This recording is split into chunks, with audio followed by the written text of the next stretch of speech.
Kylen, and I wanted to read a book to you. So I don't have that many children's books at my house. Actually, I only have one, and it is called Hillary Rodham Clinton, Some Girls Are Born to Lead, and I hope it inspires you.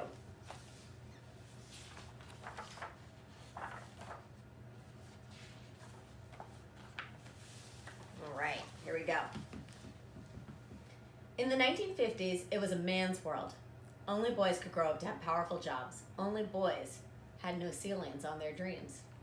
Girls weren't supposed to act smart, tough, or ambitious, even though deep inside, they may have felt that way. But in the town of Park Ridge, Illinois, along came Hillary. Wearing thick glasses and a sailor dress, acing tests, upstaging boys in class, and lining up sports events to raise money for the poor. Take that, 1950s. Some girls are born to lead, and some love politics and public service. Through her church, Hillary learned about the troubled world beyond the green lawns and tree-lined streets of her own town. Her youth group met with poor Black and Latino teenagers in the inner city. They went to hear a stirring speech by Dr. Martin Luther King Jr. Do the most good you can, Hillary's youth minister taught. Be kind, work hard, aim high, her mother urged. They didn't tell her she could only go so far just because she was a girl. And then that's young Hillary, and that's Dr. Martin Luther King Jr., and he says there is nothing more tragic than to sleep through a revolution.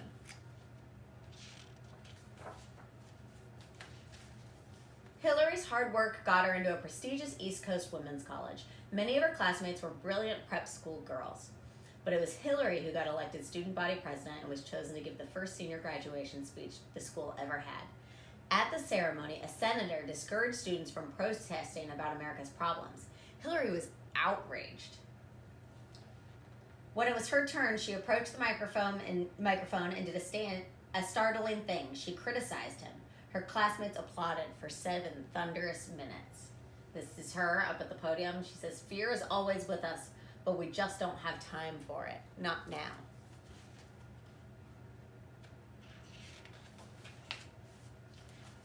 After college, Hillary entered law school so she could work for justice. Most future lawyers were men, but that didn't scare her. She trounced them in debates, attended rallies, and helped start a newspaper about how laws could improve society. That year, the college was erupting with violent demonstrations over civil rights and the war in Vietnam. When angry students and professors met to discuss a strike, who calmed everybody down? Well, young Hillary in her bell-bottoms, sitting on stage, cool as can be.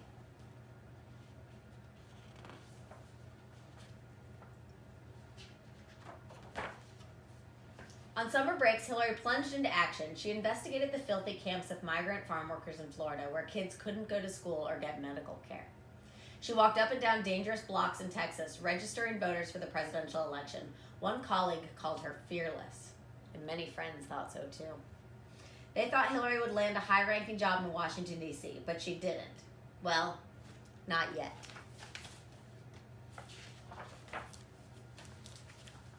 Instead, she went to Arkansas to be with Bill, her law school sweetheart. The two of them loved politics as much as they loved each other. They decided to spend their lives and serve America together. When Bill ran and got elected to office, Hillary did everything she could to help him. She also became a mother. She worked at a top-notch law firm and advised groups dedicated to children and the poor. Hillary was a new breed, a superwoman. But sometimes it was hard, like when she had to rush out of the courtroom to call her babysitter about her sick child, or when she heard the nasty things people said about her looks because she didn't take the time to paint her toenails or style her hair.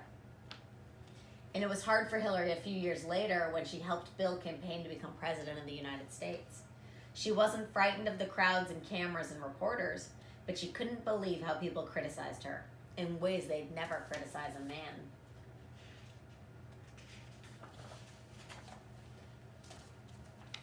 They said her headbands were too casual and her attitude was too feisty. An ex-president said a first lady shouldn't be too strong or too smart. Others called her the Hillary problem, and a lot worse things than that. It didn't matter what those people said. Hillary was determined to be an active first lady. "I love my husband and I love my country," she stated. "I want to make a difference." That's her and Bill Clinton, President Bill Clinton, and her daughter Chelsea.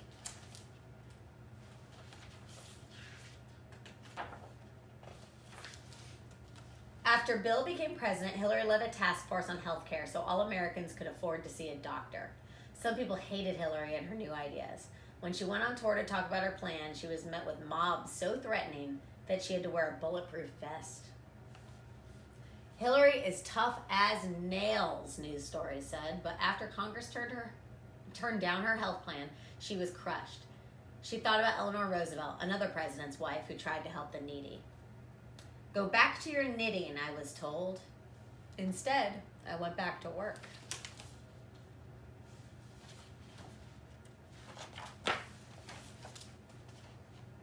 And so did Hillary. She said her prayers, she regained her strength, and became a goodwill ambassador overseas.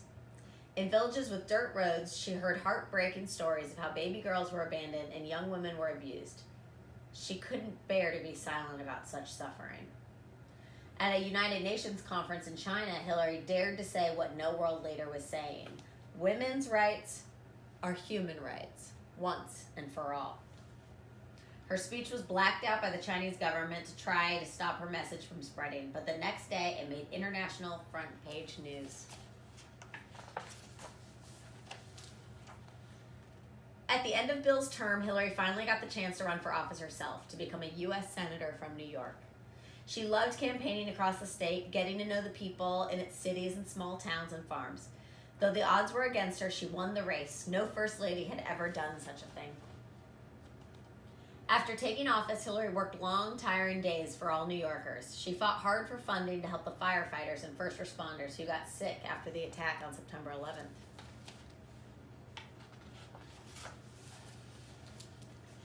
Hillary wanted to serve her country, every bit of it. America was hurting. Thousands of people were losing their jobs, homes, and medical care. So in 2007, at age 59, Hillary joined the race to be a candidate for president. Reporters and opponents made fun of her age, her laugh, her legs, and her ambition. She knew they would. But she kept fighting, and though it was not enough to win, she earned a record-breaking 18 million votes. During her concession speech, Hillary said those votes were 18 million cracks in the glass ceiling, and the hard and visible prejudice that prevents women from becoming powerful leaders. Standing proudly at the podium, she declared, "It's unremarkable to think that a woman can be president of the United States, and that is remarkable." Hillary returned to the Senate, but not for long. President Obama, her former rival, wanted her to be his Secretary of State.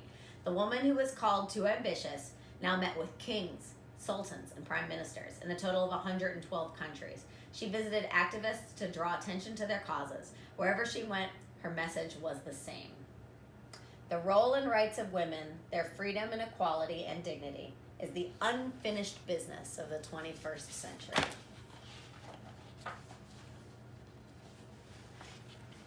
No one gets to stop a girl from being the greatest person she can be. Hillary thinks everyone deserves that chance. All her life, she fought for fairness and compassion. The cruelest words and wrongest barriers have not been strong enough to hold her back. So no matter what Hillary does next, if she wants to change the world, she'll find a way. And I hope you do too. Thanks for listening. Have a great day. Stay safe. Be careful. Be good to each other. Talk to you soon. Bye.